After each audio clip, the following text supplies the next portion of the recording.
Dans le cadre de la production finale du MOOC Structure en Architecture 1, je vais présenter les notions d'état limite en service et d'état limite ultime et tenter de les illustrer à l'aide de cette vidéo. Toutes les pièces et matériaux en mécanique des structures sont soumis à des efforts et font face à de nombreuses sollicitations. Il faut donc vérifier que le matériau ne se déforme pas ou ne se casse, pour la sécurité des usagers. Deux indicateurs sont alors mis en place afin de servir de limite à ne pas dépasser pour la pérennité d'une structure et pour la sécurité de ses utilisateurs. L'état limite en service, ou ELS, consiste à vérifier que la déformation élastique d'un matériau reste compatible avec son bon fonctionnement et son utilisation. L'état limite ultime, ou ELU, consiste à vérifier que le matériau ne subit pas de déformation irréversible sous la charge, qu'il ne présente pas de dégradation.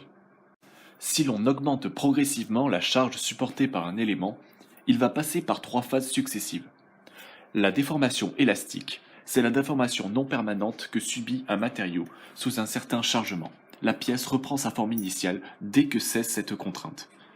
La déformation plastique permanente. Le matériau a atteint la limite d'élasticité et la pièce ne reprend pas sa forme initiale. Ensuite suit la dégradation, prélude de la rupture. Si l'on prend l'exemple de ce pic à brochette à section circulaire 2 mm de diamètre et qu'on le soumet à un effort de compression, on peut voir que le matériau ne peut supporter les charges horizontales et qu'il se déforme de manière perpendiculaire à son axe. On appelle cela le flambement. Le matériau revient toujours à sa forme originelle. Nous sommes ici dans la phase d'élasticité. Appliqué à une poutre de bâtiment par exemple, l'état limite de service serait alors atteint si la déformation de l'élément mettrait en danger la sécurité de ses usagers. L'état de limite ultime est atteint au moment où la déformation irréversible de l'élément pourrait mettre en péril la structure et les individus.